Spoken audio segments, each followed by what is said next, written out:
இந்த ஆக்டிவேட் நடப்பதற்கு வேண்டிய டிஎன்ஏவை யார் யார் கொடுக்கிறார்களோ அவர்களைத்தான் நாம் பெற்றோர் என்று தேர்ந்தெடுத்து வந்திருக்கிறோம். அனைவரும் இம்மாதிரி இருப்பார்கள் என்று தெரிந்து கொண்டு நாம் ஒத்துக்கொண்டு தான் இந்த வாழ்க்கைக்கும் இந்த குடும்பத்துக்கும் நாம் வந்திருக்கிறோம். எல்லா ஞானத்தை விட மாபெரும் ஞானம் என்பது ஆன்ம ஞானம்.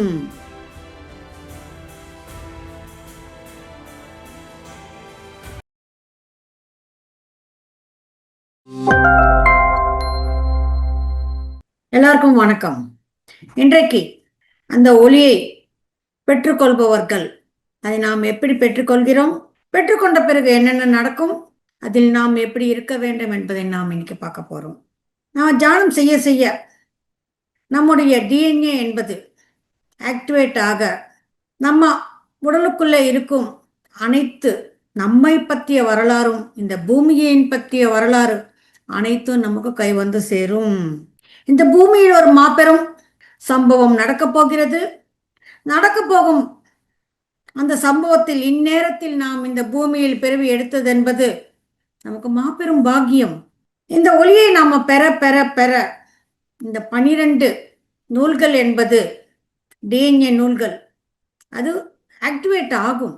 இது எல்லாருக்குமே ஆகுமான்னா, இந்த ஆக்டிவேட் நடப்பதற்கு வேண்டிய டிஎன்ஏவை யார் யார் கொடுக்கிறார்களோ அவர்களைத்தான் நாம் பெற்றோர் என்று தேர்ந்தெடுத்து வந்திருக்கிறோம். பூமி மறுபடியும் தன்னுடைய பழம நிலைக்கு, அதாவது தன்னுடைய அந்தஸ்துக்கு மறுபடியும் உயரப்போகிறது. இது அனைத்தும் செய்வதற்கு இந்த பூமியை சிருஷ்டித்தவர்களும் மூல சைத்தன்யமும் பல வேற்று கிரக வாசிகளும் அனைவரும் இதற்காக பணிபுரிந்து கொண்டிருக்கிறார்கள். இந்த 12 நூல்கள் இது ஆக்டிவேட் ஆகும் போது 12 சக்கரங்களும் அதுக்கு ஒருங்கிணைந்திருக்கும். இந்த 12 சக்கரங்களில் அனைத்து ஞானமும் ஒளிந்திருக்கு. அதை அனைத்தும் நம்ம டீகோடிங் செய்து அதனை நாம் தெரிந்து கொள்ள வேண்டும்.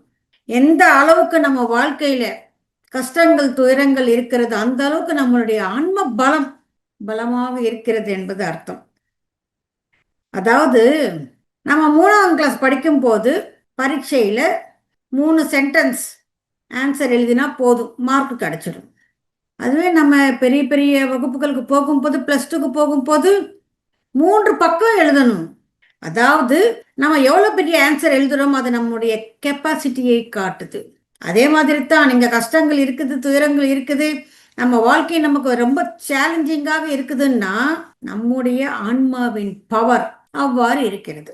நாம் இந்த பிறவி எடுப்பதற்கு முன் இதற்கு வேண்டிய அனைத்து சாதனைகளும் அனைத்து கல்வியும் நாம் கற்றுக்கொண்டுதான் இங்கே வந்திருக்கிறோம். இதற்கு முன்னாடி முன் பிறவிகளில் நாம் நிறைய நிறைய நிறைய தியானங்கள் செய்திருக்கிறோம். இப்பொழுது நம்ம இமயமலைகளில் இருக்கும் அந்த மகர்ஷிகள் என்னமா ஒரு தியானத்தை பண்ணிக்கிட்டு இருக்கிறாங்க. இப்ப அவங்க அவ்வளவு ஞானத்தை பெற்று இருக்கிறாங்க. எதுவரைக்கும் நாம் கத்துக்கொண்டு இருக்கிறோம், கற்றுக்கொண்டதை எதுவரைக்கும் நாம் செயல்படுத்துகிறோம் என்பதை பார்க்கணும். இல்ல, என்ன பாடங்களை நாம் கற்றுக்கொண்டோம்?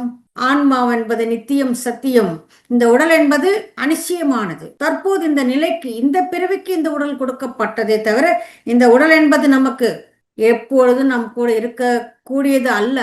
ஆனா இந்த உடல் மூலமாகத்தான் நமக்கு குடும்பம் என்ற அமைப்பும் ஒரு பந்தங்களும் பாசங்களும் எல்லாமே இருக்கிறது.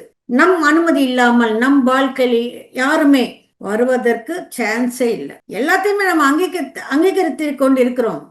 அங்கீகரித்ததின் மூலம்தான் அவர்கள் நம் வாழ்க்கையில் இருக்கிறார்கள். நம் பெற்றோர்கள் ஆகட்டும், நம் கூட பிறந்தவர்கள் ஆகட்டும், நம் இன்லாஸ் ஆகட்டும், அந்த இன்லாஸ் வீட்டில் இருக்கிற அனைவருமே, அதாவது மாமனார் மாமியார் நாத்தனார் மச்சினிச்சா எல்லாருமே, மூத்தார் யாராவது இருக்கட்டும், அனைவரும் இம்மாதிரி இருப்பார்கள் என்று தெரிந்து கொண்டு நாம் ஒத்துக்கொண்டு தான் இந்த வாழ்க்கைக்கும் இந்த குடும்பத்துக்கும் நாம் வந்திருக்கிறோம். அவங்க இந்த மாதிரி இருக்கிறாங்கன்னு தெரிந்தும் கூடவா நான் வந்தேன்னா அதுதான் நம்மளுடைய சேலஞ்ச். இந்த வாழ்க்கை என்பது ஒரு கிரிக்கெட் மேட்ச் மாதிரி. கிரிக்கெட் மேட்ச்ல நாம விளையாடும் போது நம்மளை சுத்தி 11 பேர் இருப்பாங்க நம்மளை அவுட் செய்வதற்கு. கையில பேட் மாத்திரம் இருந்தா பத்தாது. அந்த 11 பேரை பார்த்து என்னை வீழ்த்துவதற்கு இத்தனை பேரா என்னை சுற்றின்னு சொல்லி பயந்துடக்கூடாது இல்ல. அதையும் தாண்டி நாம ரன்களை குவிக்கணும், சதங்களை அடிக்கணும். எனக்கு யாருமே துணை இல்லையே, இன்னொரு பேட்ஸ்மேன் இருக்கிறான், அவங்க கூட நம்ம பக்கத்தில் இருக்க மாட்டான், அவன் எங்கேயோ தூரத்தில் இருக்கிறான், ஆனால் இருப்பான். அந்த மாதிரி நம்ம வாழ்க்கையில கூட நமக்கு துணையாக யாராவது இருப்பாங்க. ஆனா நம்மளை சுத்தி நமக்கு சவாலிடும் மாதிரி எத்தனை பேர் இருப்பாங்க. அதையும் தாண்டி நாம என்னென்ன எல்லாம் கத்துக்கொண்டோமோ அது அனைத்தையும் நாம் இங்கே செயல்படுத்தி காட்ட வேண்டும். விதி என்பது எதுவும் கிடையாது. வேற யாரும் நம் வாழ்க்கை எந்த விதமான தாக்குதலையும் கொடுக்கவும் முடியாது. அனைத்துக்கும் நாம் அங்கீகரிக்க வேண்டும். பிறப்பு என்பது நம் அங்கீகாரத்தோடு தான் நடந்தது. இறப்பும் கூட நம் அங்கீகாரத்தோடு தான் நடந்தது. இறப்பது எப்ப வேணாலும் வரலாம். சில சடன் டெத்ஸ் எல்லாம் இருக்கும். ஆக்சிடென்ட்ல போவாங்க, வியாதி வந்து போவாங்க, தற்கொலைகள் பண்ணிக்குவாங்க. எதுக்குமே நாம் அஞ்சக்கூடாது. ஏன்னா அவங்களுடைய மரணம் என்பது அவர்கள் அனுமதியோடு தான் நடந்தது. நாம எந்த துக்கத்துக்கும் சோகத்துக்கும் உள்ளாக கூடாது. நமக்கே ஏதாவது நடந்தா நாம் துக்கப்படக்கூடாதுன்னு சொல்லும் போது, ஏனென்றால் இப்பொழுது நம் குடும்பமாக நாம் இங்கே ஒரு உறவில் இருக்கிறோம். ஆனாலும் இந்த பந்தங்களில் பாசங்களில் நாம் சிக்கிக் கொள்ளாமல் தாமரை இலையின் நீர் போல் ஒட்டி ஒட்டாம இருக்கணும். எது வரைக்கும் எந்த அளவுக்கு இருக்கணுமோ அதுக்கும் அந்த அளவில் மட்டுமே இருக்கணும். ஆனா நாம் சொல்ற வார்த்தை என்ன? என் மனசு கேட்கவே இல்லை.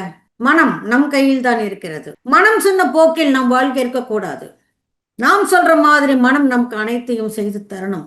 நமக்காகவே நாம சோகிக்க தேவையில்லை என்று சொல்லும் போது நான் அவங்களுடைய சோகத்தை பார்த்து எனக்கு முடியவே இல்லை. நானும் கூட அழுதுட்டேன். மற்றவர்களுக்காக நாம் அழுவதை நாம் ரொம்ப பெருமையா சொல்லிக்கிறோம், பெருமையா நினைக்கிறோம். It's not a pride. இந்த பூமியில் சோகம் என்பது இல்லவே இல்லை. இது நமக்கு நாமே உண்டாக்கி கொண்டவை. அவர்கள் இதுவரைக்கும் அந்த ஆயுர்காலம் என்பது கொண்டு வந்து கொண்டு இருக்கிறார்களோ அந்த ஆயுர்காலம் வரை அவர்கள் வாழ்வார்கள். அதுக்கப்புறம் மரணம் தன்னால யாருக்கு வேண்டுமானாலும் வரும். இது இயல்பு, இது இயற்கை. பிறப்புன்னு ஒண்ணு இருக்கும் போது இறப்பு என்பது தானாகவே இருக்கும். யாருமே இந்த பூமியில சாஸ்வதமா இருப்பதற்காக இங்க வரல. இது குறுகிய ஒரு காலகட்டம் தான். அதுக்குள்ளேத்தான் நம்முடைய வாழ்க்கை அடங்கி இருக்கு. அதுக்குள்ள நாம் வெற்றிகரமாக இந்த வாழ்க்கையை வாழ்ந்து காட்டணும். வெற்றின்னு சொன்னது ஆன்மீகத்தில் நாம் சொல்லும் வெற்றி வேறு, இந்த சமுதாயத்தில் அவங்க சொல்லும் வெற்றி என்பது வேறு. ஆன்மீகத்தில் எந்த உயர்வுக்கு நாம் எட்ட வேண்டும் என்று நாம் வந்திருக்கிறோமோ, நம்முடைய பாதை, நம்முடைய லட்சியம், நம் வாழ்க்கை அனைத்தையும் தெரிந்து கொண்டு அதற்காக நாம வாழணும்.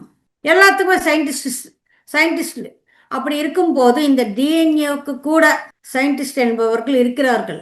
அவர்கள் இந்த டிஎன்ஏவை பார்த்து இந்த 2 டிஎன்ஏ தானே இருக்கணும், ஆனால் இன்னும் நிறைய டிஎன்ஏ இருக்கு, அது ஏன் இருக்குதுன்னு அவங்களுக்கு தெரியல.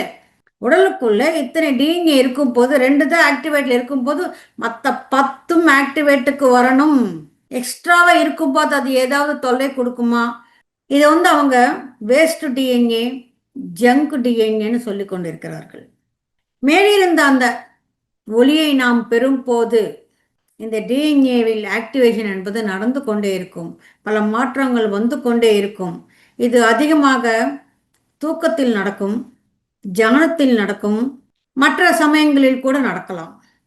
சில பேருக்கு தூங்கி எழுதின உடனே ஏதோ something change in my body அப்படின்னு ஒரு உணர்வு தோணும்.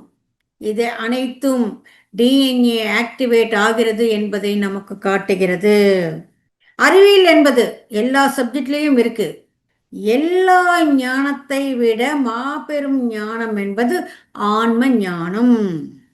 இந்த டிஎன்ஏ 12 நூல்கள் ஆக்டிவேட் ஆகும்போது அது 12 சக்கரமும் ஆக்டிவேட் ஆகும். முதல் 3 சக்கரா நாம் வாழ்வதற்கும், நம்முடைய கோரிக்கைகளுக்கும், நம் குடும்பத்துக்கும் இதற்கு மாத்திரமே இருக்கிறது. அதனால்தான் அதை நம்ம சர்வைவல் சக்கராஸ் என்று சொல்றோம். மணிப்பூரகத்தில் இருப்பவங்க அந்த சக்கரா ஸ்டேஜில் மணி போல நான் பிரகாசிக்கணும், நேம் இருக்கணும், ஃபேம் இருக்கணும், அந்த பாராட்டு அது எல்லாமே இருக்கணும். அது இல்லைன்னா அவங்களால வாழ முடியாது. உங்களுக்கு ஒரு நல்ல எக்ஸாம்பிள், டாக்டர் ராதாகிருஷ்ணன், இந்தியாவின் முதல் பிரசிடென்ட். இந்தியன் பிலாசபி 2 பார்ட்ஸ், அவ்வளோ பெரிய மாபெரும் புத்தகம் எழுதினார். அந்த பதவியில் இருந்து ஓய்வு பெற்ற பிறகு டாக்டரேட் பண்ணி புத்தகங்கள் எழுதி அவ்வளவு புகழும் பெற்றவர். அவ்வளவு பிஸி லைஃப்ல இருந்து ஓய்வு பெற்ற போது ஒரு ஆள் அந்த வாழ்க்கைய தாங்கிக்க முடியல. அதாவது ஒரு நிலையிலிருந்து இன்னொரு நிலைக்கு நம்ம மாறும்போது, அதாவது அது 3வது சக்கராவுடைய நிலை அது.